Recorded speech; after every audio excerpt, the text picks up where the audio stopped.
This donut is glazed the wrong way around. Let's get this party started. Oh, the most incredible time. Back to the action.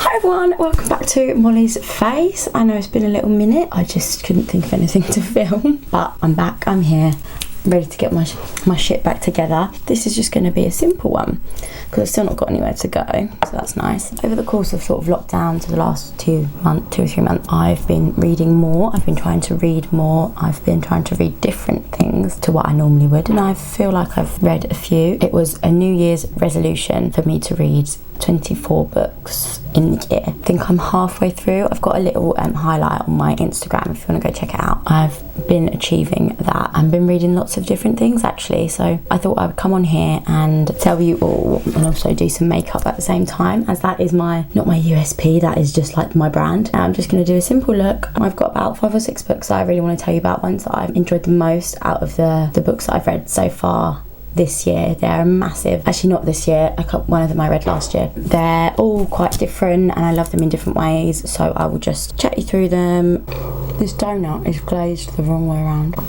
This is my afternoon snack. Cheers, mum, for the money. What do you reckon? Can I fit that in? Oh my god. I'm actually a pig, I'm sorry. Let's get this party started. The first book, these are in like no particular order by the way, I'm just gonna pick one at random. So the first book I'm gonna recommend and talk about is The American Dirt by Janine Cummings. This book is so good. I'd probably say it's my favourite book I've read so far this year. Obviously I know we've still got 6 months left, but I reckon this will stay on the top. It starts off in Mexico and it's about a mother and her son on their way as immigrants to get to America because their family is in trouble. They're on the run basically from the mafia, and the story is just beautiful. The mother just comes across as just like the strongest woman ever. She just does everything for her son, and you learn about all the different trials and tribulations of how these people get to America and like what they're willing to risk to try and start a new life. And I thought that was very like poignant. I read it in about 2 days and I can't recommend this one enough. It's just the story of everything they go through, people they meet on the way, and it's stunningly written, so easy to read, and yeah, go get it.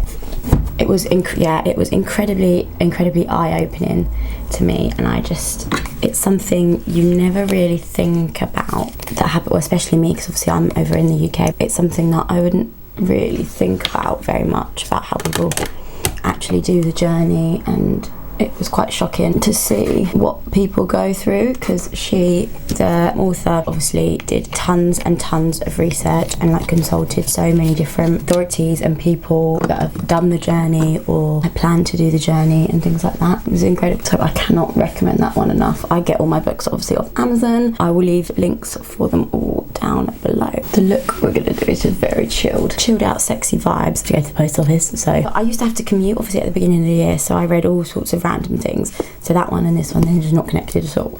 War Doctor by David Knott. This book, I loved it.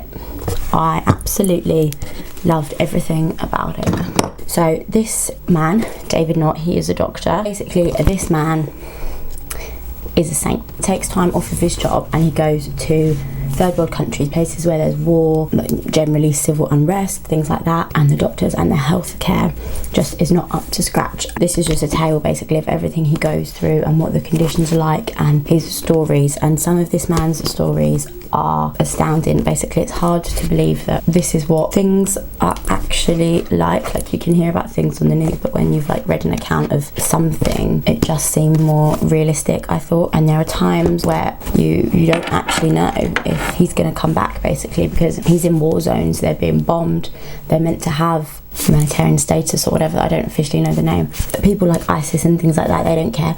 So hearing his stories, it's really interesting. It made me realise that I probably don't do enough to help causes like that. Obviously I can't be a doctor and go to Aleppo, but it definitely made me think about ways that I could do more and help more. It was just incredibly eye-opening. and I absolutely love doctory things. I love Grey's Anatomy. I've read a book about a prison doctor. I'm reading Unnatural Causes now, which is the one about the forensic doctor. Oh god, that needs to be more specific, but that's really interesting as well. So that I really do like the doctor theme, because it's just something that I've got no idea about, and I just have a big interest in that. That one's really easy. It's a really easy read as well. There's lots of different stories about places it's been and things like that. I know it currently doesn't seem like I actually read anything fun, but I do. I don't have it here because I got it on Kindle, but Flatshare by Beth O'Leary, I think the author is. This book was so feel good, happy, funny, and the storyline had a few twists. Oh, it was great. I really recommend everyone to read that. The premise of this book is, it's a great idea actually, basically. So a woman breaks up with her boyfriend and she needs a new place to live, and this man is advertising his flat as a flat share. So, but he does night shifts and she does day shifts.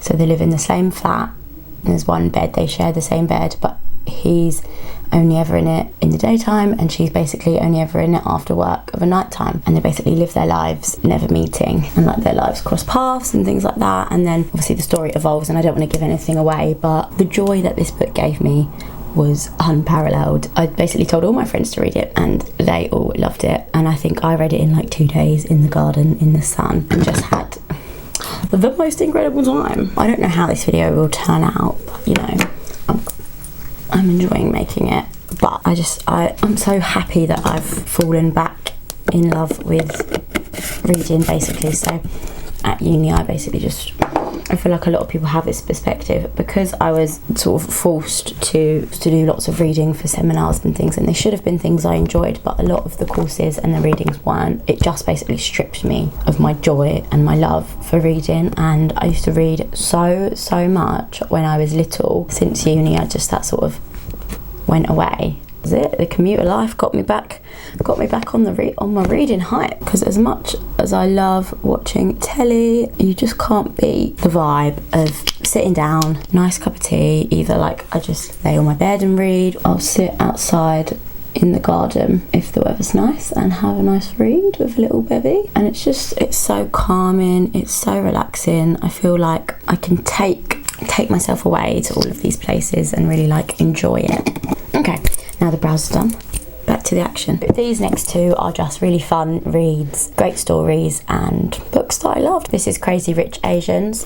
I love the film, obsessed with it, and I love this book. The storytelling I think is great, the actual plot is incredible. It's a lot of high drama, and I don't know how accurate a portrayal it is of life in Singapore, but it feels real to me, and I just love the drama of it, honestly. It's a lot of people probably have read it and have seen the film. A girl and a boy meet basically in college in America. They get together and they get all serious. They go back to Singapore to meet the boy's family, but they're a very, very rich, wealthy family, and they're very traditional. So it's basically just about how they accept her and all the drama that surrounds that. And you get to meet all these amazing characters. Astrid, who's this like just high society glam queen, and she just owns the roost, has all these amazing things. And my favourite bit is like she goes shopping and she has to like hide all her shopping from her husband, and it's just like she comes in with like all these bags and she's like hide them, and like all her maids take the bags. And I just think it's great. The way it's written is so easy to read. That's like my favourite thing in books. They just need to be easy to read. If something's written in a weird way or it's just a bit complicated, I just can't get my head into it. Like I will probably read it eventually. I hate giving up on books, but like if it's easy to read, then I can just sit and read. Whereas if I have to like concentrate a lot, I'm less likely to pick it up. The next book is a bit of an older one. It's not a new release from the last few years. I think it was published, let me have a look, 2003 this was published. My mum got me this as a gift maybe 3 years ago. Really good. Oh, I really loved it. Not a lot of, there's been a few mixed reviews, I just had a little Google, but I really loved it. It's basically, it's about this boy, his name's Brian, and he goes to uni for the first time. I think he goes to Cambridge, and he meets this girl Alice, and she's on the university challenge team, and he's like, okay, I have to get on that team. It's just so relatable. A lot of people I've spoken to about it, if they're older, they hated Brian as a character. He basically did what was needed to get onto the team and to try and win over this Alice girl.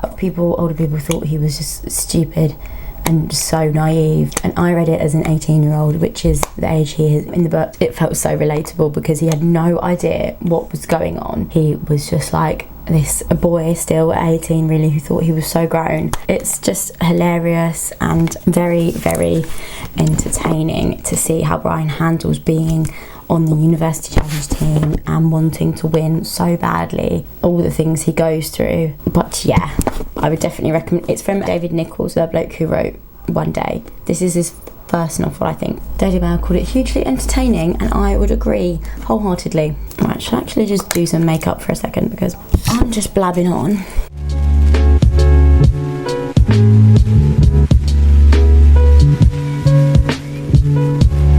The next book, it's not a fiction novel, it's like a self-help, spiritual, personal growth, The Mastery of Love by Don Miguel Ruiz. This book changed my life, basically. It taught me in the simplest way just to love yourself no matter who you are, and that once you do, the world will just open doors for you and it will change your life for the better, because you will be willing to accept more love from other people and you will think about yourself in a more positive way, and when you do that, the world becomes a brighter place. I can say this about myself, and I feel like a lot of my friends would agree. I'm quite positive, obviously, to a point. Sometimes you have to be negative. I like to see myself as generally happy most of the time, and that I have a positive outlook, and that I don't think of myself too negatively. It's really rare that I dwell on what people think, obviously to a point, but I wear what I want, I do what I want. I don't really care about society's views and things like that. This book is basically just about loving the skin you're in and who you are, and realising that you are the most amazing person that you could be already, because that's your nature, that is who you are. You're not going to be anything less than perfect because it's you. And it really helped me see that, if I'm being honest. I read it last year and I think about it constantly, because if you feel like you're going through a bit of a hard time, like with yourself, read it, because it will just make you realise that we're all freaking fantastic and no one can tell you otherwise. And I shout that out to everyone, all my homies. I'm all about being the most authentic self you can possibly be, and that being the baddest babe around, because there's no point pretending that you're someone you're not and having to do that constantly. No, be you and people will love you, and if they don't, that's their own fault. Okay, thank you for coming to my self-love TED Talk. Okay, I've got two more books to tell you about. This is Maya Angelou, I Know Why the Caged Bird Sings. I love this. I read this when I was like 17. So this is her autobiography. Basically, this is just about Maya Angelou's life. This is the first one. There's 7. I haven't read any of the others though.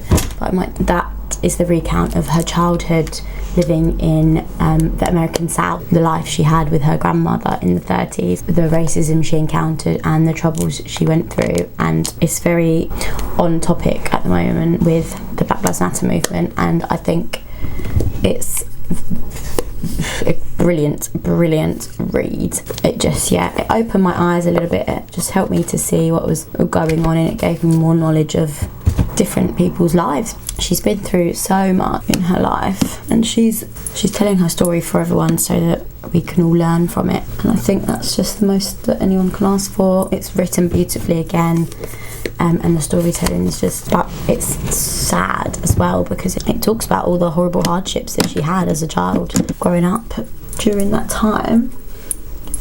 But things haven't changed. It's all the things that she speaks about are basically still resonating today with many people, which is just heartbreaking. So I think it just makes me sad that we can't all live the life that we deserve. Everyone deserves to have the best life possible and to be treated fairly and equally, and I think that helped me see that, brought that home when I was young. And then the last book that I want to talk about is one that me and my friends basically can't shout about more. I think my friend Emma was the first one that read it, maybe, or Millie, and that is Where the Crawdads Sing. This book was fantastic. So it's by DUI Wins. I wanted to tell you that as well. And it was written in 2018. So it's based on the North Carolina coast, and it's based in the marshes. The girl Kaya, she is basically left there by her family to fend for herself, and it's this incredible coming of age story about how she gains her independence and how she creates her own life, and how she literally goes from nothing to being on her own to creating not the best life, but a life where she seems she's happy and she's doing what she loves. And it's such a journey of a story, and it's really amazing. Obviously there's loads of twists and turns that I won't tell you about, but so she has like this wildness in her, and then boys basically, and it's about her story and her journey with those, and how it's impacted her and her life, and how she creates her own family. And it's just very beautiful, and it just makes you realise that like the family you're born into isn't always the one for you, and it's not perfect, but you create your own life and you create your own destiny basically. And in that, she creates her family and her life comes together, and it's just really sad but really wholesome and really happy, and you just feel every single emotion. So definitely go read that one as well. I'm using this Revolution Tammy Collection gloss again, and I'm in love. Sherbet. They smell like sherbet. Yeah, it's been racking my brain for ages trying to work out that smell. They all smell like sherbet.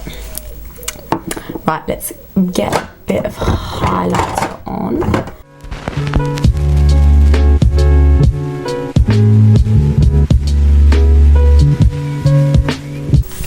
This is my finished little, it's effortless, but dressy. You could still go to so many little events like this.